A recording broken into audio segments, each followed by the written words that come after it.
Au mois de février 2021, l'actrice Evan Rachel Wood porte sur Instagram des accusations très graves à l'encontre d'un de ses ex, un certain Brian Warner. Plus connu sous le nom de Marilyn Manson, le chanteur a maintenant 35 ans de carrière derrière lui et le moins qu'on puisse dire, c'est qu'elle a été parsemée de polémiques. Mais cette fois, sa carrière semble vraiment compromise car derrière les premières accusations, les plaintes s'accumulent. Mais qu'en est-il réellement ?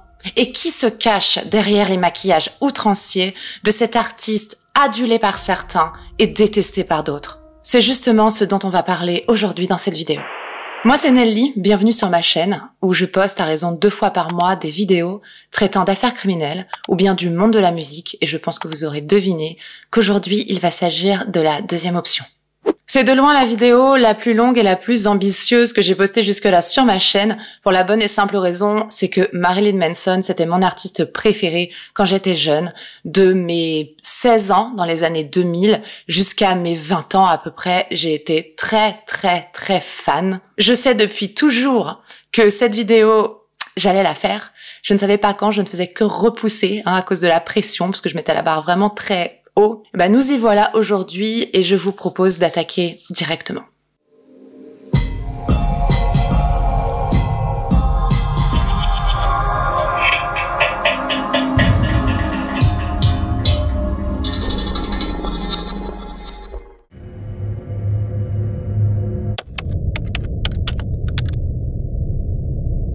Brian Hugh Warner est né le 5 janvier 1969 à Kenton, dans l'Ohio. C'est dans cette ville moyenne, rurale et calme du Midwest américain qu'il passera son enfance auprès de ses parents, un responsable d'une boutique de meubles et une femme au foyer. Brian s'entend globalement bien avec eux, même s'il a un petit peu peur de son père Hugh Warner, un vétéran de la guerre du Vietnam, à qui il reproche de ne pas vraiment s'intéresser à lui et de le mettre mal à l'aise en faisant tout le temps des blagues salaces devant ses copains. Par contre, il était très proche de sa mère, Barbara Wire, qui le couvait, ce dont il va profiter un peu, obtenant à peu près tout d'elle, y compris qu'elle lui fasse des mots d'excuses pour lui permettre de ne pas aller en cours lorsqu'il avait trop de boutons et avait honte de sortir comme ça. Afin de lutter contre la solitude typique des enfants uniques, il passe beaucoup de temps avec son cousin Chad McCabe, qui est un petit peu plus jeune que lui. C'est à ses côtés qu'à l'âge de 13 ans, il expérimente son premier contact avec la noirceur. Les deux garçons passent alors beaucoup de temps chez les grands-parents paternels de Brian et ils deviennent vite obsédés par la cave de la maison, dans laquelle le grand-père de Brian passe tout son temps. Ils s'y aventurent tous les jours en secret afin d'y consulter les revues pour adultes qui y sont entreposées. Et ils finiront par y découvrir des tiroirs remplis de lingerie féminine, d'objets ainsi que d'images mettant en scène des femmes et des animaux. Pire encore, ils assistent un jour au spectacle du grand-père en train de se faire plaisir à lui-même, assis sur une chaise à côté d'un train électrique en marche qu'il utilisait pour essayer de masquer ses propres bruits. Cette scène hantera longtemps le petit garçon qui s'en inspirera plus tard pour écrire une chanson, Kinderfeld, sur l'album Antéchrist Superstar. Et Brian apprend un petit peu plus tard qu'en fait sa famille est au courant de ce lourd secret. Son grand-père Jack est un fétichiste qui porte sous ses vêtements de la lingerie féminine et qui a fait de sa cave une sorte de petit temple de la débauche. Et surtout, personne n'est censé en parler. Et on en veut un petit peu à Brian, justement, d'en avoir parlé. Et il réalise alors pour la première fois que sous un vernis lisse peuvent se cacher les pratiques les plus honteuses et qu'on en veut finalement plus à ceux qui les exposent qu'à ceux qui s'en rendent coupables. Il consacrera une grande partie de sa future carrière artistique à dénoncer cette hypocrisie, qu'il ne décèle pas seulement dans sa famille, mais à l'échelle de son pays entier. Et il va tenter d'exposer la noirceur qui peut parfois se cacher derrière une épaisse couche de puritanisme. À la même époque, Brian doit affronter la mort de sa chienne Alesha, qu'il adorait. Il la retrouve un jour dans son jardin, prise de convulsions. Et il soupçonne son voisin Mark de l'avoir empoisonnée afin de se venger du fait que Brian l'avait dénoncé quelques années auparavant pour attouchement sexuel. Ces deux événements traumatisants mis à part, Brian Warner grandit dans un environnement stable, sans soucis particuliers. Il est décrit par tous comme un jeune homme espiègle, curieux et très intelligent, passionné de patins à roulettes et grand amateur du jeu de rôle Donjons et Dragons. Mais il y a quand même autre chose qui le tracasse et qui va avoir un impact très important sur sa production artistique, le poids de la religion. Barb et Hugh, les parents de Brian, sont d'obédience épiscopalienne, une version light du catholicisme, mais ils ne sont pas pratiquants. Ils ont quand même préféré scolariser leur fils dans l'école chrétienne de la ville de Kenton, la Heritage Christian School. Là-bas, on lui parle en permanence de l'apocalypse qui serait imminente, ainsi que du fait que ceux qui porteraient le numéro de la bête, le 666, seraient épargnés par Satan, mais iraient tout droit en enfer. Ces prophéties menaçantes angoissent énormément Brian, qui en fera des cauchemars et en ressortira avec une obsession pour l'antéchrist, ayant peur de le voir surgir n'importe où, et même pire encore, de l'être lui-même. En plus de ça, il se fait régulièrement casser la figure par des jeunes qui fréquentent l'école publique, uniquement parce que lui fréquente l'école chrétienne. Pour toutes ces raisons, Brian finit par développer du ressentiment envers la religion et demande à ses parents de l'inscrire dans un autre établissement. Mais ils refuseront, alors Brian fera absolument tout pour se faire renvoyer. Il va voler ses camarades, il va se mettre à distribuer des bonbons et des albums de rock, de choses interdites dans son école religieuse. Il fera aussi circuler dans l'école un magazine satirique de son cru. Il fait tout lui-même, il écrit les articles et il fait les dessins. Il est déjà très artiste. Et ce magazine satirique est vraiment rempli d'obscénités. Ça passe très très mal dans son école. Il poussera la provocation jusqu'à dérober un objet dans la cave de son grand-père afin de le placer dans un tiroir de sa professeure, le tiroir où elle rangeait sa Bible. Et son école organise régulièrement des séminaires durant lesquels on tente de convaincre les jeunes de ne pas écouter la musique du diable. Dans ce but, les professeurs font écouter aux élèves à l'envers des morceaux de heavy metal et de rock afin de dénicher de potentiels messages subliminaux satanistes. Bon, ça aura l'effet inverse de celui escompté. Parce que Brian, déjà hyper fan du groupe de heavy metal Kiss que son père l'avait emmené voir en concert quand il avait 10 ans, va découvrir grâce à ses sessions des groupes comme Black Sabbath, Alice Cooper ou Judas Priest. Et au lieu d'être repoussé par leur nature soi-disant satanique, il va être complètement fasciné et ressentir qu'il a trouvé là la musique faite pour lui. Il recouvre les murs de sa chambre de photos de ses musiciens, va se laisser pousser les cheveux et porter des boucles d'oreilles pour essayer de leur ressembler. Et le plus souvent, dès qu'il peut, il se maquille comme les membres du groupe Kiss. Brian laisse définitivement derrière lui les sermons religieux lorsqu'il intègre le lycée Glen Oak High, un établissement public au sein duquel il est un élève totalement désintéressé par les cours, plus préoccupé par ses complexes physiques, une éternelle mauvaise coupe de cheveux, des plaques rouges, de l'acné, ainsi que des lobes d'oreilles particulièrement longs qui dépassent sous sa coupe au bol, qu'il se fera plus tard réduire chirurgicalement. Là-bas, il a ses premières expériences sexuelles, dont un dépucelage très furtif avec une fille qui ne lui plaît pas vraiment, sur un terrain de baseball désert. C'est aussi à l'époque du lycée qu'il entre pour la première fois en contact avec les drogues en fumant du cannabis. Et avec l'occulte, en explorant la tanière secrète du frère plus âgé d'un ami qui pratiquait la magie noire. En 1987, juste après que Brian ait obtenu l'équivalent du bac, son père obtient un nouveau poste, une promotion, et la famille part s'installer à Fort Lauderdale, une grande ville assez huppée de la côte est de la Floride, à une 50aine de kilomètres au nord de Miami. Là-bas, le jeune homme de 18 ans fréquente le Broward Community College où il suit des cours de théâtre et de journalisme. En parallèle, il travaille un temps dans une boutique de disques, le Spex local, de laquelle il finira par se faire renvoyer parce qu'il vole et aussi il est tout le temps en retard. Parce qu'en réalité, il est bien plus intéressé par son propre art. Les poèmes et les nouvelles qu'il écrit et qu'il envoie aux rédactions des magazines locaux dans l'espoir d'être publiés, il ne recevra jamais une réponse positive. Soit des refus, soit on lui répond carrément pas.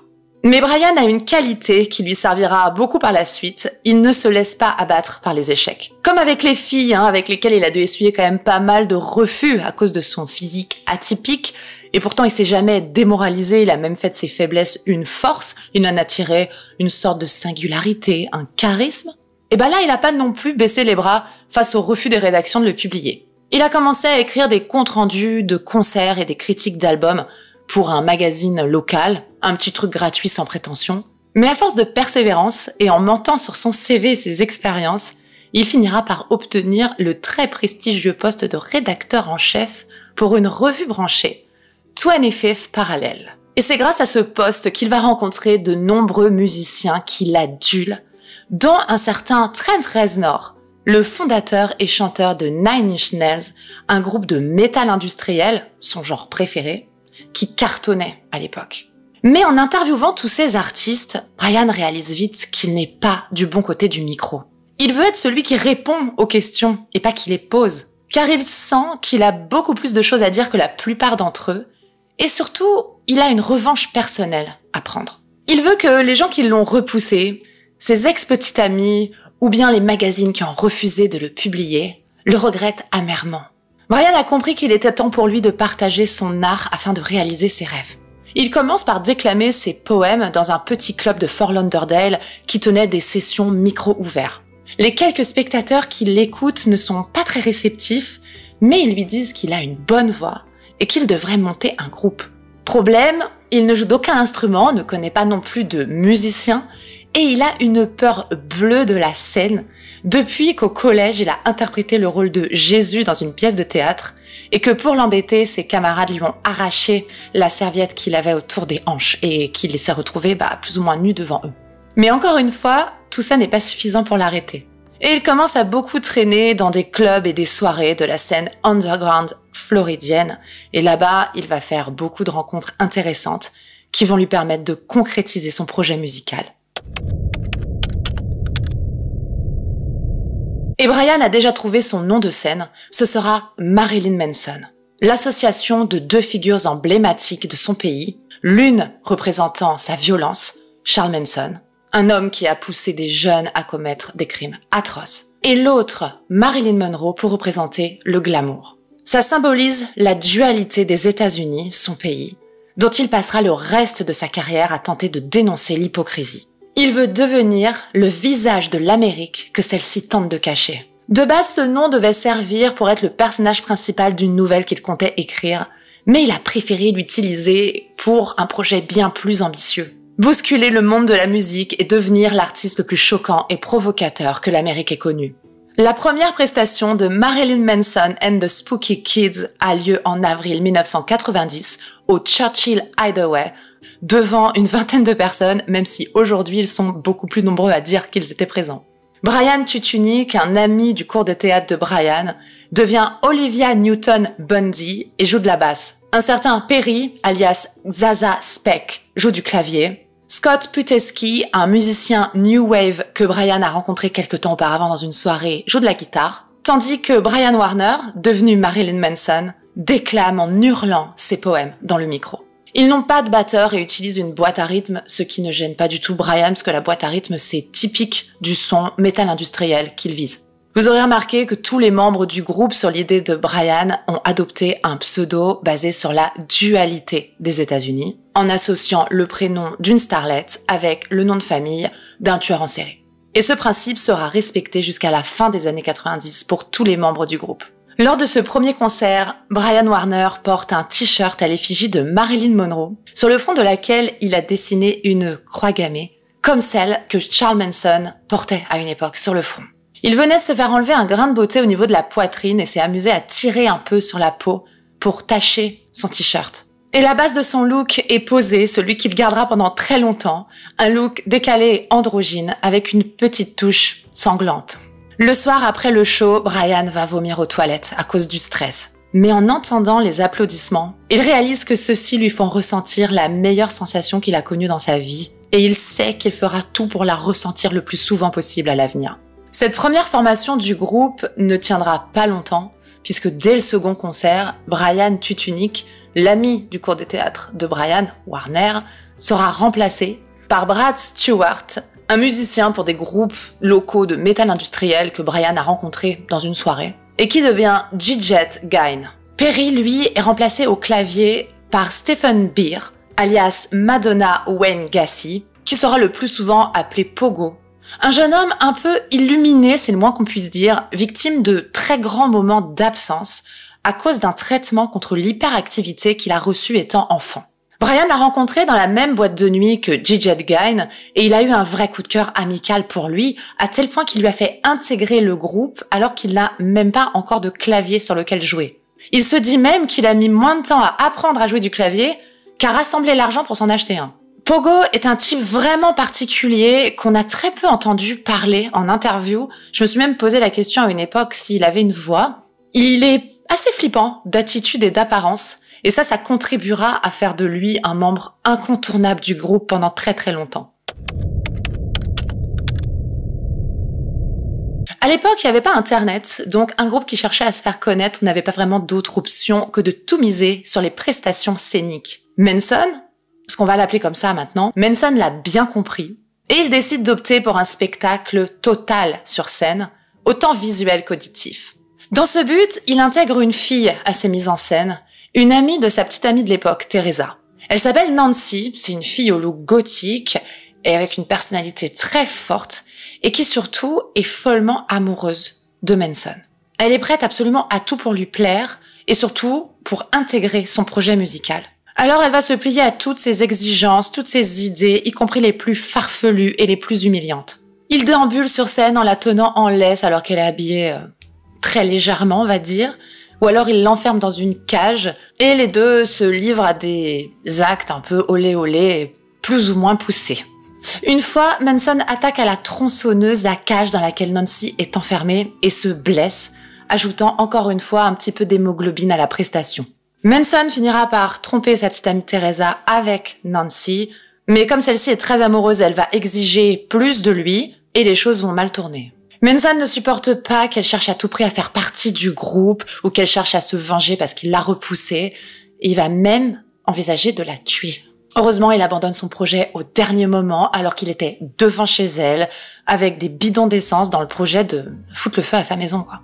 Mais même sans Nancy, les prestations scéniques de Marilyn Manson and the Spooky Kids continuent de repousser toujours plus loin les frontières du bon goût et de la provocation. Parfois, une piñata est accrochée au-dessus du public et Manson exige d'eux qu'ils ne la frappent surtout pas, qu'ils ne l'ouvrent surtout pas, mais vous imaginez bien qu'ils ne vont pas écouter. Et comme on peut s'y attendre lorsqu'on a cerné la personnalité un petit peu taquine de Manson, ce ne sont pas des bonbons qui vont se répandre sur le public lorsqu'ils vont éclater la piñata, mais des boyaux d'animaux achetés en boucherie. Les membres du public se retrouvent alors couverts de tripes crues et glissantes, ce qui rend la prestation complètement chaotique pour le plus grand bonheur de Manson. Parmi les mises en scène classiques des shows de Marilyn Manson and the Spooky Kids, il y a ce moment où le frontman met le feu à une boîte en métal que les enfants américains utilisent pour emporter leur déjeuner à l'école, une lunchbox, en référence au morceau du même nom. Manson adore le feu, peut-être pas autant que Till Lindemann de Rammstein, mais quand même il se trimballe une petite réputation de pyromane. Il peut pas s'empêcher d'enflammer des trucs sur scène ou en coulisses, et ça lui vaudra à plusieurs reprises des petits ennuis avec la justice parce que c'est un petit peu dangereux quand même. Et il arrive aussi à Manson de lancer dans le public des petits sachets, certains remplis de cookies au chocolat et d'autres de crottes de chat. Il s'agit là, selon lui, d'une métaphore de la vie qui vous réserve parfois des surprises de nature un peu incertaine. Il prend pour habitude d'inciter des membres du public à monter sur scène pour prendre part au show, et il se livre avec eux à tout un tas de provocations de nature sexuelle ou violente. Une des rumeurs les plus tenaces le concernant est née à cette époque, parce qu'une fois il a ramené une boîte sur scène contenant des grillons, dont il comptait se recouvrir le corps. Sauf que quand il ouvre la boîte, les petits animaux n'ont pas du tout supporté le transport malheureusement et ils sont tous morts. Depuis, cette histoire a été tordue, amplifiée, modifiée et il se dit très souvent que Marilyn Manson sacrifie des animaux sur scène, qu'il aurait piétiné à mort des poussins. C'est évidemment absolument faux. Il n'a jamais tué un animal lors d'un concert. Et pas non plus dans sa vie en fait, je crois. Il aime même les animaux, il a eu des chiens et des chats. Enfin bref. Et puisqu'on en est à démentir des rumeurs tenaces, laissez-moi en clarifier une autre. Non, Manson ne s'est jamais fait retirer des côtes pour se faire plaisir à lui-même. Par contre, il n'a jamais démenti cette rumeur avec insistance parce qu'elle l'amuse beaucoup, donc il préférait la laisser courir. En 1990, Marilyn Manson and the Spooky Kids a l'opportunité de faire la première partie de Nine Inch Nails, le groupe de métal industriel de Trent Reznor que Manson avait eu l'occasion d'interviewer quand il était journaliste. C'est vraiment une très très grosse opportunité pour un petit groupe comme ça, un petit groupe local, parce que Nine Inch Nails à l'époque c'était un poids lourd. C'était le plus gros groupe de métal industriel. À la fin du show, les deux hommes échangent quelques mots et Manson lui remet une cassette avec des enregistrements de son groupe, dans l'espoir qu'il l'aide à trouver le succès. Durant l'été 92, le groupe franchit une nouvelle étape en recrutant un manager, parce que jusque-là, c'est Manson qui s'en chargeait, et en laissant tomber la boîte à rythme pour un vrai batteur, un certain Freddie Strathers, qu'ils vont selon la coutume renommer Sarah Lee Lucas, qui était en fait le seul musicien à s'être présenté à l'audition. À la fin de l'année 1993, le line-up évolue encore un petit peu, parce que le bassiste J.J. Gein va être viré du groupe après que Manson ait découvert qu'il souffrait d'une très grave addiction à l'héroïne. Il s'était pris d'amitié pour lui, donc quand il a découvert ça, il a essayé de l'aider à s'en sortir, de le faire se désintoxiquer, mais après 4 overdoses, il a décidé qu'il était temps de se séparer de lui. Parce que Manson a de très grandes ambitions et il doute qu'un type qui se laisse comme ça dominer par des addictions puisse le suivre dans ses projets. Manson a toujours assumé avoir très longtemps pris de la drogue, en commençant à cette époque par prendre du LSD, puis plus tard beaucoup de cocaïne. Mais il a toujours voulu avoir la sensation de rester maître de sa consommation. C'était peut-être qu'une sensation, il réussissait peut-être pas. Et c'est pour ça, entre autres, qu'il dit partout qu'il n'a jamais touché à l'héroïne, surtout après avoir constaté l'emprise que cette drogue en particulier pouvait avoir sur quelqu'un, avec son bassiste donc. C'est Geordie White, le guitariste d'un groupe de thrash metal local Humbug Allard, qui va remplacer J.J. Gein à la basse. Manson l'a rencontré dans les années 90 lorsque Geordie était vendeur de disques dans le magasin du centre commercial. Ils sont devenus amis et ont fait les 400 coups ensemble. En terrorisant par exemple une fille du centre commercial dont ils étaient tous les deux amoureux en lui passant des coups de fil anonymes hyper effrayants et menaçants, ou en s'amusant à aller effrayer les parents et les enfants à Disney World après avoir pris de l'acide. Et il se dit que Geordie White, devenu Twiggy Ramirez en rejoignant Marilyn Manson and the Spooky Kids, avait fait exprès de sympathiser avec le bassiste de l'époque, Brad, afin de sortir avec lui et de le pousser à consommer de la drogue afin qu'il se fasse virer et qu'il puisse le remplacer. Twiggy Ramirez devient un pilier du groupe, une figure vraiment emblématique, certainement le plus important après celui dont le groupe porte le nom, évidemment. Il est connu pour ses longues dreads colorées ou noires, pour son visage très impassible, très mou, un peu comme si sa mâchoire pendait tout le temps comme ça, et aussi pour son look androgyne qu'il entretient en portant tout le temps des espèces de robes, on dirait qu'elles sont faites main, elles sont vraiment moches, enfin ça fait très bien pour le style, mais on dirait des vieilles robes d'uniforme d'écolière, mais toujours crasseuses, il est toujours dégoûtant, il a des taches partout sur lui, enfin de toute façon ils sont tous cracra, c'est le style. Et il faut savoir que Twiggy Ramirez a la particularité d'avoir l'estomac très fragile. Il vomit très facilement et ça, Manson va avoir l'idée de l'exploiter pour rajouter un petit peu de crasse à ses prestations et il va inciter Twiggy régulièrement à vomir sur scène. Autre fait marquant, le nom du groupe est à cette époque raccourci en Marilyn Manson tout court, laissant aux oubliettes les Spooky Kids. Et c'est révélateur parce que Manson est bel et bien le leader incontesté du groupe. Bien sûr, certains membres, comme je vous ai dit, comme Twiggy ou Pogo, ont vraiment leur place et sont adorés par les fans. Mais aux yeux de Manson, il reste quand même de simples musiciens dont il n'hésitera pas à se départir s'ils n'avancent plus dans la même direction que lui. Parce que seule la vision de Manson importe et tous les avis au sein du groupe ne se valent pas. Il se dit qu'être musicien au sein du groupe Marilyn Manson n'est pas une tâche aisée. Parce que le leader, donc Manson, n'est pas musicien. Par contre, il souhaite quand même prendre une part active dans la composition des morceaux. Donc il se sert de ces musiciens pour traduire en musique ce qu'il a en tête. Ce qui doit quand même être très frustrant parce que quand on est musicien, on a envie de composer soi-même ce qu'on a dans sa propre tête et pas de traduire ce que le frontman a dans la sienne. Mais la formule semble fonctionner et le groupe, porté par les ambitions immense et la détermination de faire de son leader est aux portes du succès au début des années 90. C'est en 93 que les choses deviennent vraiment sérieuses pour le groupe lorsqu'il signe sur Nothing Records, le label de Trent Reznor, le chanteur et fondateur de Nine Inch Nails, dont je vous ai déjà parlé un petit peu avant. Parce qu'après l'avoir rencontré pour l'interviewer en 88-89, puis en faisant la première partie de son groupe, Manson va carrément devenir super ami avec lui. À cette époque, Reznor venait d'acheter sur les hauteurs de Los Angeles la maison dans laquelle Charles Manson avait poussé ses adeptes à tuer Sharon Tate, la femme du réalisateur Roman Polanski. Et les deux hommes y ont vécu quelques expériences de débauche sur fond de sexe et de drogue, mais aussi une expérience beaucoup plus inquiétante. Ça s'est passé alors qu'ils mixaient ensemble un des titres pour le futur album de Marilyn Manson. Alors qu'ils travaillaient sur le morceau, il y a des samples de la chanson Monkey de Charles Manson, parce que l'homme avait des ambitions musicales également. Des samples de ce morceau de Charles Manson se sont incrustés dans le morceau sur lequel il travaillait. Et le lendemain, il n'y avait plus rien. En tout cas, c'est ce que Manson raconte.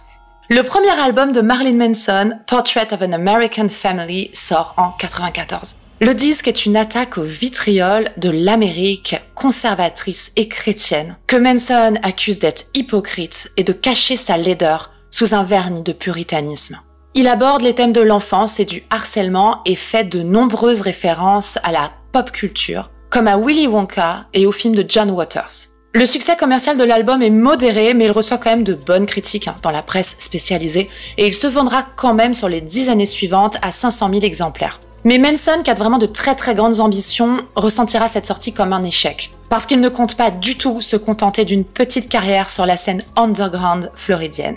Le groupe enchaîne alors sur une tournée avec Nine Inch Nails, le groupe de Trent Reznor qui vient de les signer sur son label. Et cette tournée va être l'occasion de fédérer autour de Marilyn Manson le premier noyau dur de fans. Car cette tournée est propice à tous les excès, que ce soit en coulisses, avec de la drogue et des filles, que Manson consomme avec excès, les deux, que sur scène, où les deux groupes se bisutent mutuellement. Reznor tentera à plusieurs reprises de saboter le show de Marilyn Manson en faisant monter sur scène par exemple des stripteaseurs, ou en recouvrant le sol de la scène de pilons de poulet crus, qui rend donc le sol extrêmement glissant et les musiciens ne cessent de tomber, etc.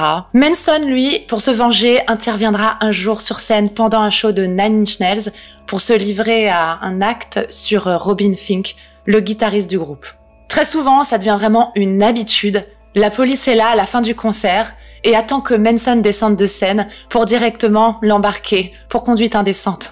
Et après une prestation à Jacksonville en Floride, il finira réellement en garde à vue. Les policiers iront même jusqu'à le fouiller jusque dans son intimité à la recherche d'un objet qu'il l'accuse d'avoir utilisé sur scène, ce qui n'était même pas le cas. Et en coulisses aussi, comme je vous ai dit, c'est la débauche avec des groupies et beaucoup de drogue. Hangover. I did too many drugs and alcohol. I have a hangover. Et Manson a mis en place à l'époque un rituel dans lequel il incitait des fans à se confesser. Il tentait d'obtenir d'eux leurs secrets les plus inavouables. Dans ce but, il va jusqu'à les attacher, certes avec leur consentement, mais ça reste extrême, et les malmener un peu, toujours avec leur consentement, mais voilà, c'est pas classique. Et en plusieurs occasions, il frôlera le drame. A priori, ils vont tous bien. Mais on n'est pas passé loin. Et la tournée avec Nine Inch Nails est l'occasion d'un nouveau changement de line-up. Vous aurez compris que Marilyn Manson, c'est surtout le groupe de Manson, comme je vous ai dit, et que le line-up est très instable. Il change énormément. Le batteur Sarah Liluka, qui était devenu la tête de turc du groupe, est poussé vers la sortie lors de l'ultime concert de la tournée. Pour lui signifier qu'il est renvoyé, Manson et son acolyte, le bassiste Twiggy Ramirez, vont mettre le feu à sa batterie. Ça va aller jusqu'à enflammer ses cheveux, le blessant légèrement. Il est remplacé par le batteur Kenny Wilson, qui devient Gingerfish lorsqu'il rejoint le groupe. C'est aussi durant cette période que Manson va rencontrer chez lui le fondateur de l'église de Satan, Anton LaVey, dont l'attention a été attirée sur ce musicien ayant pour thématique principale la critique de l'Amérique puritaine, qui est un sujet central de sa propre doctrine. LaVey donnera à Manson le titre de révérend de son église, bien qu'il n'ait jamais fait partie de celle-ci et n'a pas prêché pour elle. Manson apprécie surtout l'aspect provocateur et symbolique de ce titre. Il se reconnaît dans certains aspects de la philosophie de l'église lavéienne, qui ne voue pas un culte à Satan, contrairement au luciférisme par exemple, mais qui pousse l'individu à être son propre maître et à refuser les dogmes religieux. Cet individualisme, qui poussé à son extrême peut devenir du nihilisme, se retrouve aussi chez l'écrivain Nietzsche, que Manson a lu et apprécie. Mais j'en profite donc ici pour démentir ou au moins préciser une rumeur qui circule aussi beaucoup sur Marilyn Manson, selon laquelle il serait sataniste. Il ne l'est pas. En tout cas, il n'est absolument pas sataniste pratiquant. Pas à l'époque du moins. Marilyn Manson sort en 1995 l'EP Smells Like Children, artistiquement très proche de leur premier album Portrait of an American Family, qui contient leur premier single à succès, Sweet Dreams, une reprise de Rhythmix. Cette reprise passe en boucle sur MTV pendant des mois et contribuera à faire connaître le groupe dans le monde. C'est alors que le réalisateur David Lynch les repère et décide de faire figurer 2 morceaux du groupe sur la bande originale de son film Lost Highway. Il permet aussi à Manson et Twiggy de faire une apparition très dérangeante dans son film.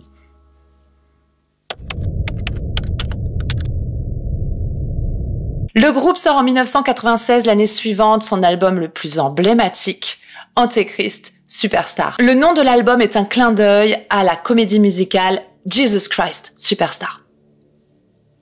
L'album, produit par Trent Reznor, a été enregistré dans une période très sombre de Manson, qui prenait de plus en plus de drogue et qui expérimentait des pratiques telles que la privation de sommeil afin de rendre les morceaux encore plus chaotiques et menaçants. Cet enregistrement donne lieu à un nouveau changement de line-up. Desi Berkowitz, le guitariste qui n'a jamais vraiment été apprécié par Manson, est remplacé par un certain Timothy Linton. C'est un ami du claviériste Pogo qui est très porté comme lui sur l'occulte, sur la Kabbale, 2 thèmes très importants dans l'album, donc son arrivée est à point nommé. Manson lui attribuera le nom de Zim Zoom, faisant de lui le premier membre du groupe à ne pas porter un pseudo avec un prénom de starlet et un nom de tueur en série. D'un point de vue artistique, Antéchrist Superstar, qui est le premier album d'une série de 3 albums, d'un triptyque donc, marque une nouvelle ère dans la carrière de Marilyn Manson. Car à partir de celui-ci, Manson incarnera un personnage représentant l'univers de chaque nouvel album. Pour cet album, il devient donc l'Antéchrist Superstar, un être surnaturel, un hybride entre l'ange déchu de la Bible et une rockstar mégalo qui peu à peu se mue en dictateur fasciste. Sur scène, lorsqu'il interprète le titre éponyme, qui est un de mes morceaux préférés, il harangue la foule depuis un pupitre portant un symbole en énorme rouge, noir et blanc qui représente une version stylisée du drapeau du Parti national-socialiste allemand, tout en déchirant une Bible page à page, ce qui lui vaudra d'être banni à vie de concerts à Salt Lake City par exemple. Avec la sortie d'Antéchrist Superstar, ainsi que sa popularité grandissante, Manson et son groupe vont s'attirer les foudres des dirigeants politiques et religieux des États-Unis. Ils vont se mettre à l'accuser de tenter de pervertir la jeunesse américaine. Pendant la tournée de promotion de l'album Antéchrist Superstar, le Dead to the World Tour, des associations religieuses organisent avant chaque concert des manifestations durant lesquelles ils occupent l'espace devant la salle où le groupe doit jouer, abordant les fans, essayant de les dissuader d'aller voir le concert et faisant pression sur les mairies des villes pour tenter d'interdire carrément la prestation. Et parfois, ils y arrivent, la plupart du temps, c'est quand la salle appartient à une mairie plutôt conservatrice. Ces détracteurs le tiennent pour responsable du fait que 2 adolescentes aient sauté d'un pont dans les années 90 après qu'elles aient manqué un concert de Marilyn Manson. Et en 97, le père de Richard Kunst, un adolescent de 15 ans originaire du Montana, pointera du doigt la musique du groupe après que son fils en ait fini avec la vie tout en écoutant un de leurs morceaux. À chaque fois, les preuves pour incriminer Manson ou son groupe manquent et aucune action en justice n'est engagée. Mais malheureusement, ce ne sera pas la dernière fois que Manson sera tenu responsable d'un drame impliquant des adolescents. On en parle un peu plus tard.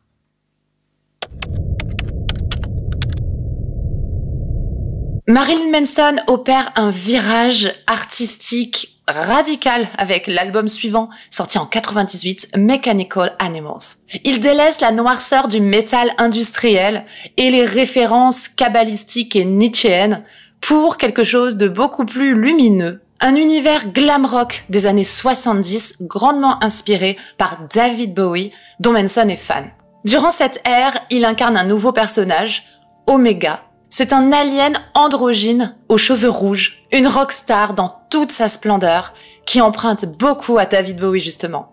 Et à la ville aussi, Manson s'est mué en véritable rockstar, délaissant même sa petite amie de longue date Missy Romero pour l'actrice Rose McGowan, avec laquelle il se pavane sur les tapis rouges dans des tenues toutes plus extravagantes les unes que les autres. L'album Mechanical Animals bénéficie d'une promotion énorme. Les clips tournent en boucle sur MTV, en particulier celui du single The Dope Show qui cartonne. Et le groupe reçoit plusieurs prix ainsi qu'une nomination aux Grammy Awards pour ce single. C'est d'ailleurs le single du groupe qui s'est le plus vendu et à cette époque, le groupe gagne une popularité énorme. Zim Zoom, le guitariste qui avait rejoint le groupe au moment de Antichrist Superstar, va être remercié pour des raisons inconnues. Les rumeurs parlent de consommation de drogue ou alors de jalousie de la part de Manson parce que Zim Zoom était adoré par les fans.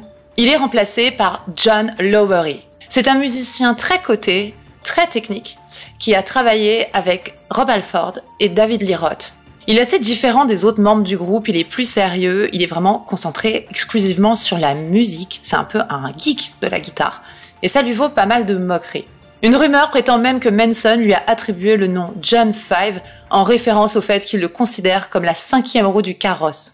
Pour la promotion de Mechanical Animals, le groupe part en tournée avec Hall, le groupe de Courtney Love, la veuve de Kurt Cobain, que Manson connaît parce qu'ils ont partagé quelques dates sur la tournée avec Nine Inch Nails dans les années 90 et ils ne s'apprécient absolument pas. La tournée est ponctuée de violentes disputes entre les deux artistes et Manson est même contraint d'annuler quelques dates parce qu'il s'est gravement blessé à la jambe après être tombé du haut de ses plateformes boots sur scène.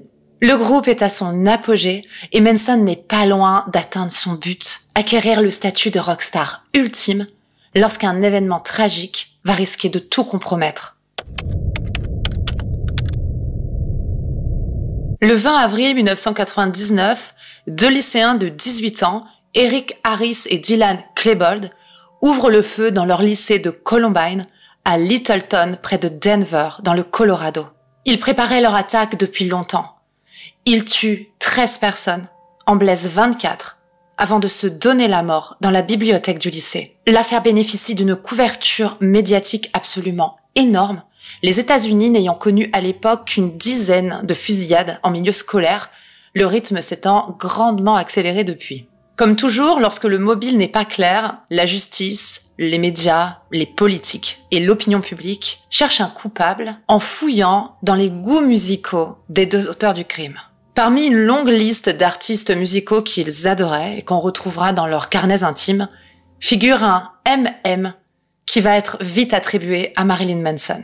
L'artiste qui était déjà dans la ligne de mire de toute la branche religieuse et conservatrice aux USA retrouve alors son nom associé à la tuerie. De nombreux médias cherchant à lui faire porter la responsabilité. Et pourtant, après enquête, il semblerait que Eric et Dylan n'aimaient pas spécialement Marilyn Manson, ils préféraient des groupes indus plus sérieux comme KMFDM, Nine Inch Nails ou Rammstein. Mais c'est bel et bien Manson qui sera pointé du doigt, probablement parce qu'il est plus connu que les artistes cités et parce que, d'apparence, il correspond bien à ce dont on l'accuse. Il a la tête de l'emploi, on va dire. L'artiste annule les dernières dates de sa tournée en hommage aux victimes et s'exprimera pour la première fois concernant la tuerie dans le documentaire à succès de Michael Moore, Bowling for Columbine, en 2002. Dans l'interview donnée à Michael Moore, Manson explique que la tuerie, en occupant tout l'espace médiatique, a servi en quelque sorte à faire oublier d'autres scandales politiques du moment,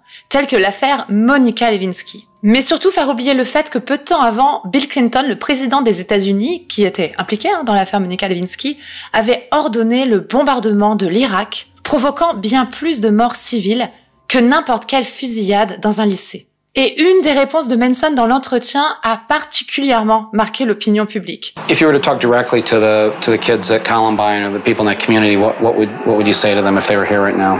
I wouldn't say a single word to them. I would listen to what they have to say, and that's what no one did. C'est drôle parce que je me souviens qu'à cette époque, moi j'étais déjà très fan de lui, et il y avait des gens qui venaient me voir en me disant ah mais en fait t'as raison, il est super intelligent. Enfin c'était très drôle parce que moi je le savais qu'il était super intelligent, mais les gens découvraient en fait que Marilyn Manson était intelligent grâce à cette phrase. Le documentaire marque alors un tournant dans le traitement médiatique de la tuerie de Columbine. l'opinion publique ouvrant les yeux sur le fait que Manson, en plus d'être un homme pondéré et intelligent, n'est en rien responsable de celle-ci. Malheureusement, il continuera à être pointé du doigt lorsque ses fans commettront des actes tragiques. En 2003, par exemple, lorsque Luke Mitchell, un fan écossais de l'artiste, tuera sa petite amie Jodie Jones à l'arme blanche en tentant de recréer la scène de crime du Dahlia noir, une affaire criminelle non résolue qui a secoué Los Angeles dans les années 40. Quelques années plus tard, en 2007, des regards accusateurs se tournent de nouveau vers l'artiste lorsque Asa Koon, 14 ans, ouvre le feu dans son école de Cleveland, dans l'Ohio, blessant 4 personnes avant de sauter la vie, le tout portant un t-shirt à l'effigie du groupe. Mais aucun de ces drames n'auront sur le groupe l'impact qu'a eu Columbine. L'opinion publique a plus ou moins appris de ses erreurs et a accepté de se dire que l'éducation donnée aux enfants ainsi que la libre circulation des armes aux États-Unis étaient peut-être des éléments d'explication plus crédibles dans ce genre de passage à l'acte que les films violents ou la musique rock. En 2000, l'album Hollywood vient clôturer la trilogie entamée en 96 avec Antéchrist Superstar. Cette fois, Manson incarne le personnage de Mercury. Il apparaît totalement chauve. Il ne s'est en fait jamais rasé le crâne. C'était une sorte de postiche. On lui mettait du plastique sur le crâne. C'était assez bien fait. En fait, c'est le visuel que vous voyez sur ma Lodgebox. L'album marque un retour aux sources, s'éloignant du glam rock de Mechanical Animals pour revenir à des sonorités plus indus et à des thématiques plus sombres, plus proches d'Antéchrist Superstar, avec lequel il partage des références à la Kabbale. Certaines chansons, comme The Nobodies, qui sera un grand succès, constituent pour Manson une réponse face à ceux qui l'accusent d'être responsable de la tuerie de Columbine. Il ne compte pas se laisser faire et annonce qui sont pour lui les vrais responsables. Les parents en premier lieu, mais aussi un puritanisme hypocrite qui se contente d'imposer des règles et des interdictions sans jamais chercher à comprendre les gens. Mais aussi, comme je vous ai dit, la libre circulation des armes à feu, ainsi que l'interventionnisme militaire des États-Unis. En 2001, le groupe rencontre un succès comparable à celui de The Dope Show ou de Sweet Dreams, avec la reprise de Tinted Love de Gloria Jones. Et toujours en 2001, Manson connaît à nouveau des problèmes avec la justice lorsqu'un roadie porte plainte contre lui pour inconduite sexuelle. Il lui reproche de lui avoir craché dessus à de nombreuses reprises lors d'un concert dans le Michigan. Manson explique lui qu'il visait en fait le public. Il lui reproche aussi d'avoir profité du fait d'être un petit peu élevé par rapport à lui. Il était sur la scène et le roadie était juste en dessous pour frotter son entrejambe sur son crâne. Manson paiera $4 000 de compensation et le litige finalement se réglera à l'amiable. Une nouvelle ère commence en 2003 avec la sortie de l'album The Golden Age of Grotesque. Manson incarne alors l'Arc Dandy, un personnage haut en couleur, tout droit sorti de l'Europe des années 20, que l'on représente souvent comme excessive et décadente. Cet univers lui a été inspiré par sa nouvelle compagne, Dita Von Teese, une danseuse érotique connue pour son look pin-up et ses shows burlesques que Manson va épouser en 2005 dans un château en Irlande. Musicalement, l'album marque aussi un changement avec l'apparition de nouvelles sonorités plus électroniques sur l'impulsion de Tim Skold, le nouveau bassiste du groupe et ancien membre de KMFDM, un groupe d'électro-indus. Twiggy Ramirez, lui, a préféré quitter le groupe dans lequel il ne se reconnaissait plus artistiquement. Il tentera en vain d'intégrer Metallica, on le voit d'ailleurs passer l'audition dans le documentaire Some Kind of Monster. Puis il jouera avec les groupes Queens of the Stone Age, Nine Inch Nails et A Perfect Circle. À cette époque, Manson collabore avec l'artiste autrichien Gottfried Allwein, connu pour ses peintures à l'huile ultra réalistes, mais aussi pour ses photographies très sombres et dérangeantes. D'ailleurs, il va réaliser des portraits de Manson, dont un où il a un espèce de chapeau avec des oreilles de Mickey sur la tête et un autre où il est en tenue militaire, qui ont particulièrement marqué les esprits. Elles sont vraiment très frappantes. Le groupe sort un best-of en 2004 qui va marquer la fin de leur collaboration avec Nothing Records sur le label Interscope. Comme je vous ai expliqué, Nothing c'était le label créé par le chanteur de Nine Inch Nails, Trent Reznor.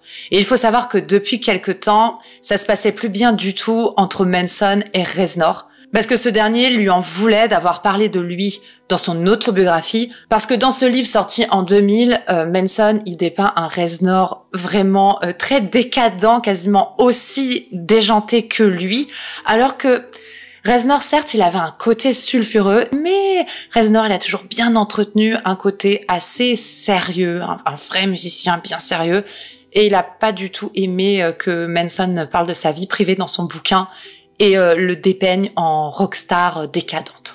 La rumeur dit aussi que Reznor a pas très bien vécu que l'élève dépasse le maître en quelque sorte. Marilyn Manson, il avait atteint une popularité auprès du grand public supérieure à la sienne et on peut comprendre voilà qu'il ait eu du mal à l'avaler.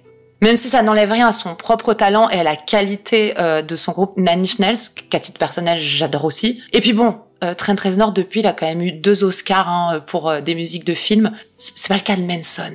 Donc Trent, si tu écoutes cette vidéo, tu n'as pas de quoi avoir honte à côté de Marilyn Manson. Mais non, toi aussi t'es bien. Pour faire la promotion de son best-of, le groupe sort un inédit, une reprise de Depeche Mode, Personal Jesus, qui va avoir un gros succès. Comme à chaque fois, les reprises avec Manson, ça marche très bien. S'ensuit ensuite une période creuse pour le groupe, Manson préférant se concentrer sur divers projets artistiques, comme la réalisation d'un film sur l'histoire d'Alice au Pays des Merveilles qui n'est toujours pas sortie à ce jour, ainsi que l'ouverture de sa propre galerie d'art à Los Angeles, dans laquelle il expose ses peintures à l'aquarelle. Côté vie privée, rien ne va plus entre Dita Von Teese et Marilyn Manson, qui divorcent dans le fracas en 2007. Dita accuse son ex-mari d'avoir une vie de rockstar. Bon, jusque-là tout va bien, vu que c'en est une. Mais surtout d'être alcoolique, accro aux drogues, et de l'avoir trompé dans le lit conjugal avec sa nouvelle petite amie de 18 ans, sa cadette, Evan Rachel Wood. Et comme il l'avait fait avec Dita Von Teese pendant l'ère Golden Age of Grotesque, Manson va s'inspirer de sa nouvelle relation avec l'actrice de 13, Evan Rachel Wood, pour l'ambiance de son nouvel album Eat Me, Drink Me. Evan apparaît d'ailleurs dans le clip Heart-Shaped Glasses, une référence au livre de Nabokov, Lolita, dans lequel un homme d'une 50aine d'années est amoureux d'une petite de 12 ou 13 ans, je sais plus exactement, bref, trop jeune. Et il fait donc le parallèle avec sa propre relation, lui qui à l'époque avait 38 ans et elle 18. 2006 marque également la fin de l'aventure Marilyn Manson pour le clavier Pogo, aka Madonna Wayne Gacy qui était là depuis les débuts du groupe. Manson est alors le dernier membre originel. Mais en 2008, c'est Twiggy Ramirez, le bassiste et autre membre d'origine du groupe, qui fait son retour pour l'écriture de l'album suivant, The High End of Law, qui sort l'année suivante en 2009. C'est un album assez sombre qui a pour thématique principale la relation destructrice du chanteur avec l'actrice Evan Rachel Wood. Dans une des chansons, Manson fait référence à ce jour de Noël, durant lequel il a tenté de joindre sa copine de l'époque, donc Evan Rachel Wood, pas moins de 158 fois, s'infligeant une blessure à chaque fois qu'elle ne répondait pas. Dans le clip d'un autre morceau, Running to the Edge of the World, Manson apparaît en train de battre à mort une sorte de poupée à l'effigie de son ex. Lui dira que c'est pas son ex, mais bon voilà, tout le monde voit une ressemblance. L'album se vend assez mal, c'est l'album qu'il a le moins vendu, qui a fait le plus mauvais démarrage, et Manson se met en porte-à-faux avec son label Interscope, à qui Nothing Records appartenait, donc il était jusque-là sur Interscope, parce qu'il reproche à son label de trop chercher à le censurer. La même année, l'ancien claviériste Madonna Wayne Gacy intente un procès à Manson pour impayé. Décidément, c'est pas son année. Et 2011 marque vraiment le creux de la vague pour l'artiste qui lutte avec la dépression, les drogues, l'alcool et qui se cherche artistiquement. Il se retire totalement de l'espace médiatique et cesse de communiquer avec ses fans pendant une année entière. Il fait un retour l'année suivante en 2012 avec la sortie de l'album Born Villain, une production bien plus lourde et agressive que ses 2 albums précédents, qui s'accompagne par un court-métrage extrêmement choc et dérangeant, réalisé par l'acteur Shia LaBeouf, ainsi que le single No Reflection, un des plus gros succès du groupe, que le chanteur a fait exprès de faire fuiter sans en parler à son label, qui d'abord le lui a reproché, qui finalement s'en est félicité, parce que ça avait créé de l'engouement et le single a cartonné. La même année, Manson participe à la série Californication avec David Duchovny, série dans laquelle il tient son propre rôle. En 2014, Manson est de nouveau au cœur d'un scandale. Une vidéo de Eli Roth, un réalisateur connu pour la saga horrifique à succès Hostel, apparaît sur la toile. On y voit des images de Manson dans un dîner à l'ambiance très inquiétante, ainsi que sur un balcon avec une arme à feu en train de viser des gens. Mais il y a surtout une scène de Lana Del Rey, la chanteuse, en train de se faire agresser par le réalisateur Eli Roth lui-même. Ce n'est pas un clip, il n'y a pas de musique du groupe, il s'agit plutôt d'un petit film expérimental comme Manson aime en sortir pour accompagner ses sorties d'albums. Interrogé sur le sujet, Manson expliquera qu'en effet, il avait eu l'intention de travailler avec Lana Del Rey, mais que ça s'était pas fait parce qu'elle était trop compliquée. Et il voulait aussi tourner un clip avec Eli Roth, mais qu'il ne s'agit pas de celui-ci, que cette production-là n'a pas été validée par ses soins et qu'il n'avait même pas connaissance de l'existence de la scène avec l'agression de Lana Del Rey. La même année, Manson, qui décidément adore faire l'acteur, obtient un rôle assez important dans la série Sons of Anarchy, qui parle d'un groupe de bikers criminels. Et il y campe le rôle d'un prisonnier nazi et agresseur, ce qui ne va pas contribuer à redorer son image auprès des détracteurs.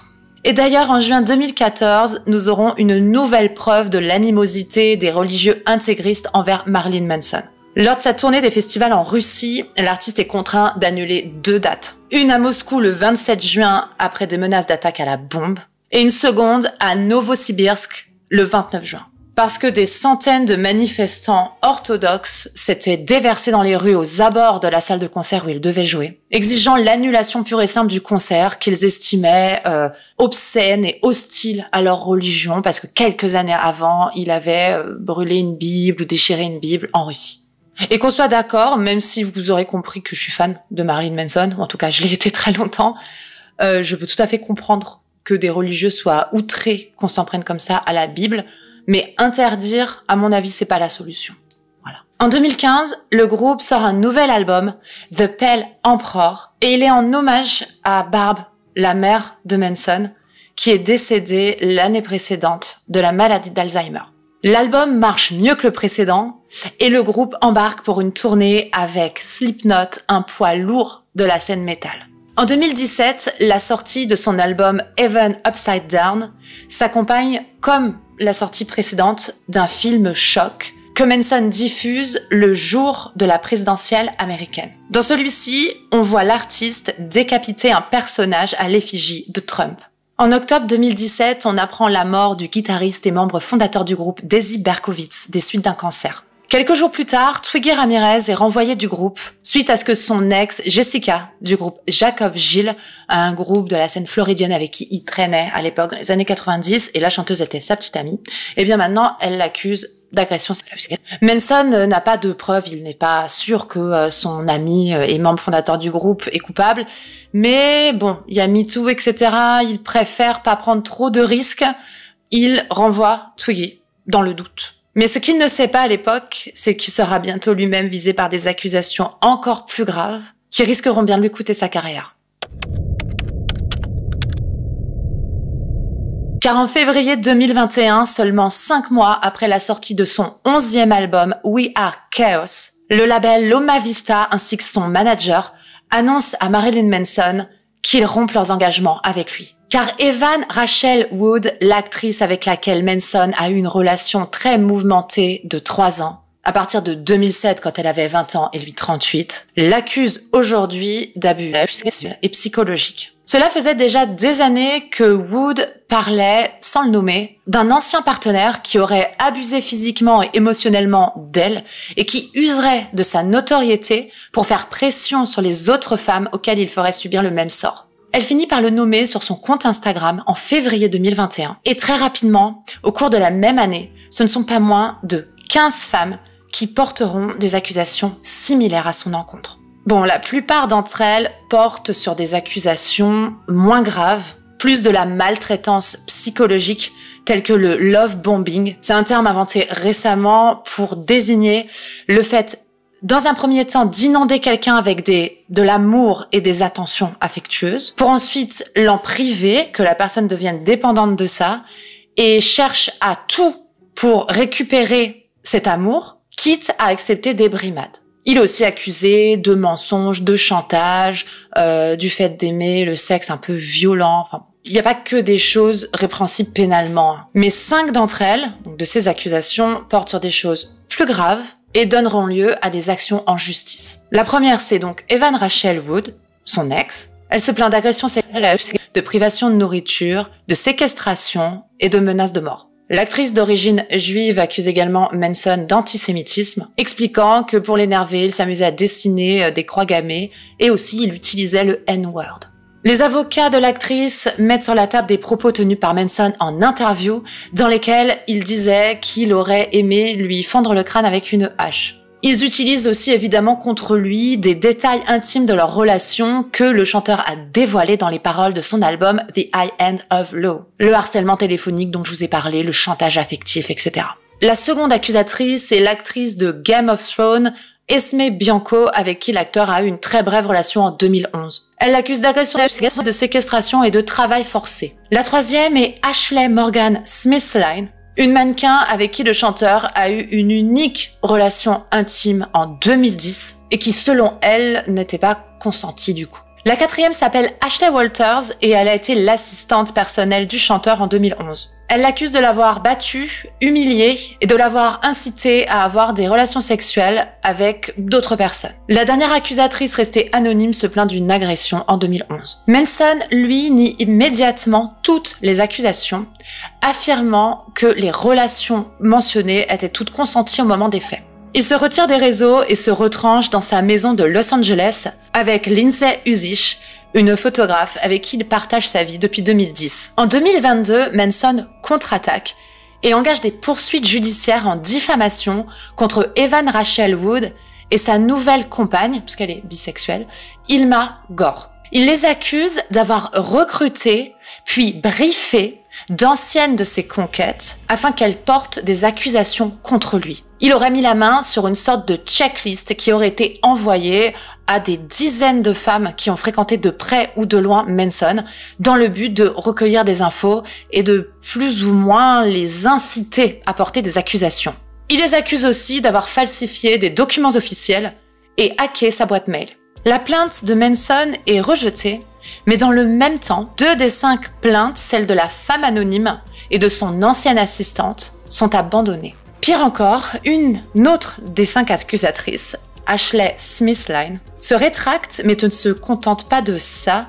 Elle accuse Evan Rachel Wood et Ilma Gore de l'avoir incité à mentir. En janvier 2023, c'est au tour d'Esme Bianco de retirer sa plainte après avoir trouvé un accord à l'amiable avec le chanteur. Entre-temps, une nouvelle accusatrice rapportant des faits remontant aux années 90 a été déboutée mais a fait appel. Tout comme Manson d'ailleurs, il a fait appel aussi dans le dossier concernant sa plainte en diffamation contre Wood et Gore. Il ne reste donc plus grand-chose de solide contre lui, mais il n'est pas sorti d'affaire pour autant. Et quoi qu'il en soit, sa carrière en a pris un énorme coup, qu'il soit coupable ou pas. Manson s'est totalement retiré de l'espace public à partir de février 2021 et des premières accusations émanant d'Evan Rachel Wood. Il a retiré tout le contenu de son profil Instagram, ne laissant qu'une publication écrite où il nie les accusations, ainsi qu'un lien vers des documents juridiques prouvant sa bonne foi. Les seules traces de lui, c'était quelques photos que sa compagne Lindsay Uzish postait sur son propre compte Instagram. Ils se sont d'ailleurs dit oui dans leur jardin de leur maison de Los Angeles, avec seulement 5 personnes autour d'eux, pendant un confinement en mai 2020. Manson reposte pour la première fois une photo de lui sur son compte Instagram en mai 2023, puis une autre en février 2024 à l'occasion de la Saint-Valentin. Et le 8 mars, il annonce son grand retour sur scène à l'occasion d'une tournée de 25 dates en partage de tête d'affiche avec le groupe Five Finger Death Punch. À cette occasion, on apprend que Manson est aujourd'hui sobre. Il a arrêté les drogues et l'alcool et semble avoir repris sa vie en main. Mon interprétation personnelle, c'est qu'avec les accusations, il a dû sentir qu'il allait devoir être en pleine possession de ses moyens en fait. S'il est innocent, pour se défendre, ne pas se laisser faire. Et si vous êtes complètement dans le vague à cause des drogues et de l'alcool, c'est pas évident. À mon avis, ça a été... Il a vu sa carrière lui filer entre les doigts presque, et ça a été un déclencheur, un déclic qui s'est dit voilà, j'arrête tout. Parce que ça faisait déjà quand même un moment que les drogues et l'alcool nuisaient à sa carrière, que les gens, même les fans, reconnaissaient que sur scène, c'était plus trop ça, à cause des drogues et de l'alcool, encore une fois. Et à mon avis, ça a été comme un élément déclencheur pour lui, ces accusations-là. C'était assez grave pour qu'il se réveille, qu'il se reprenne en main. Et s'il faut en retirer quelque chose de positif, c'est ça. Qu'on l'aime ou qu'on le déteste, Marilyn Manson a su devenir incontournable sur la scène métal mondiale. Autant pour sa musique que pour ce qu'il représente. La face cachée des États-Unis, ses côtés les plus sombres et les plus inquiétants. Durant ses 35 ans de carrière, il a manié la provocation de façon parfois brutale et choquante, mais également très souvent de manière subtile et intelligente, prouvant que derrière la rockstar excessive se cache certainement un être brillant qui a toujours su se relever de ses échecs et apprendre de ses erreurs. Il semblerait qu'aujourd'hui, la balle est dans son camp. Moi, en tout cas, je sais que je fais partie des gens qui ont vraiment hâte de savoir si cette fois encore, Marilyn Manson va réussir à renaître de ses cendres. J'ai fini ici de vous raconter l'histoire, la carrière de Marilyn Manson. Je n'en peux plus, cette vidéo était extrêmement longue si vous avez tenu jusque-là, mais je vous remercie. Comme je vous disais en début de vidéo, c'était pas n'importe quelle vidéo pour moi, c'est l'artiste dont j'étais fan absolue quand j'étais adolescente, et moi, je suis déjà quelqu'un d'excessif, adulte, alors je vous laisse deviner comment j'étais ado, je vous laisse imaginer ma chambre, en fait, c'est pas compliqué. Il y avait un côté de ma chambre, c'était Marilyn Manson, du sol au plafond, c'était recouvert. Et l'autre, c'était un autre groupe qui a un peu rien à voir, c'était Placebo. Bon, voilà. Et je vous ai ramené des reliques, hein. Du coup, vous avez vu cette lunchbox, achetée en 2003 aux États-Unis. Là, j'ai mis tous mes CD de Marilyn Manson que je suis allée exprès récupérer chez ma mère hier pour tourner la vidéo. Voilà, je vous les montre vite fait. Mon préféré, c'est celui-là. Et j'ai aussi l'autobiographie qui est juste là. J'ai acheté quand c'est sorti, hein, en 2000, hein, au tout début où j'étais fan de lui. Et je m'en suis servi pour la première partie de la vidéo. Mais c'était quand même pas une mince affaire. Hein. Je vous le conseille d'ailleurs, ce bouquin. Par contre, je vous préviens, surtout si vous n'êtes pas hyper familier avec la bestiole, il y a des anecdotes très choquantes que moi je n'ai pas mises dans la vidéo. Donc voilà, c'est pas tout public du tout, faut avoir le cœur bien accroché. Moi je sais qu'à l'époque j'avais 15 ans, il y a 2-3 trucs qui m'ont quand même un peu marqué, mais voilà, c'est Marilyn Manson quoi. Et concernant la dernière partie de la vidéo, je voulais quand même faire un mini disclaimer, même si en général les disclaimers on les fait avant. Mais là je savais que la vidéo elle est vachement longue, donc je voulais vous parler de ma vie après. Vous avez dû sentir que moi j'espère qu'il est innocent, Manson. Par contre, ne me tuez pas en commentaire, me traitez pas de tous les noms, je n'en veux pas aux accusatrices, j'en sais rien. Force est de constater que toutes les accusations ne sont pas forcément vraies, et comme ça touche un artiste qui était très important pour moi, oui, ça m'a marqué, et oui, je préfère espérer qu'il est innocent. Vous pouvez pas me reprocher ça, voilà, moi c'est comme ça. Mais j'allais pas dans la vidéo faire semblant, vous voyez, d'être choquée ou de dire je vais le cancel, je vais plus l'écouter. Non, j'ai pas réagi comme ça, désolée. J'espère que vous m'en voudrez pas. Et j'espère aussi que vous avez apprécié la vidéo. Vous n'oubliez pas le petit pouce, hein, si nécessaire. Juste pour info, la vidéo sur Pazuzu Algarad a complètement cartonné. Je crois qu'elle fait un meilleur démarrage même que Nexium, qui était le plus gros succès de ma chaîne. Et elle a été démonétisée, voilà. Donc écoutez, on va pas parler de ça là, on n'a pas le temps, mais moi à un moment donné, ça pourra plus continuer comme ça, parce que clairement ça occupe tout mon temps, c'est mon activité, hein, c'est mon métier en fait, ce que je fais là. Et si ça me fait pas gagner d'argent, malheureusement, je finirais par être obligée d'arrêter. Donc je me creuse la tête, enfin je vois ce que je peux faire, mais imaginez, c'est comme si vous, votre patron, pouvait du jour au lendemain décider de pas vous payer en fait. Et c'est ça le système des vues. Donc moi je veux plus jamais entendre personne se plaindre des sponsors en fait. C'est le seul moyen que j'ai pour avoir de l'argent qui rentre tous les mois. Donc moi dès que je pourrais faire une sponsor, j'en ferai une. Là ça fait 3 vidéos que j'en fais pas, mais ne vous habituez pas parce que clairement de toute façon s'il y a des démonétisations régulièrement et pas de sponsor, je serai obligée d'arrêter. Donc c'est pas ce que vous voulez, j'imagine. Donc espérez plutôt que j'ai des sponsors. Enfin, c'est dans votre intérêt si vous aimez mes vidéos, en fait. J'espère que c'est clair. J'ai l'air énervée, mais c'est pas contre vous. Hein. Bref, vous avez compris, je pense, pourquoi je suis énervée. C'est jamais très agréable. Les 3 vidéos les plus vues de ma chaîne ont été démonétisées, elles m'apportent rien, alors qu'il y a quand même des pubs dessus. Je pense que vous comprenez. Allez, je pense que là, je vous ai retenu 1h30. Je vais vous lâcher à un moment donné. Merci pour votre soutien. vos commentaires à chaque fois, ça me fait trop plaisir. Continuez cette bonne habitude avec cette vidéo. N'oubliez pas le pouce, s'il vous plaît, c'est très important, et l'abonnement si c'est pas fait. Et moi, je vous dis à bientôt. Ciao.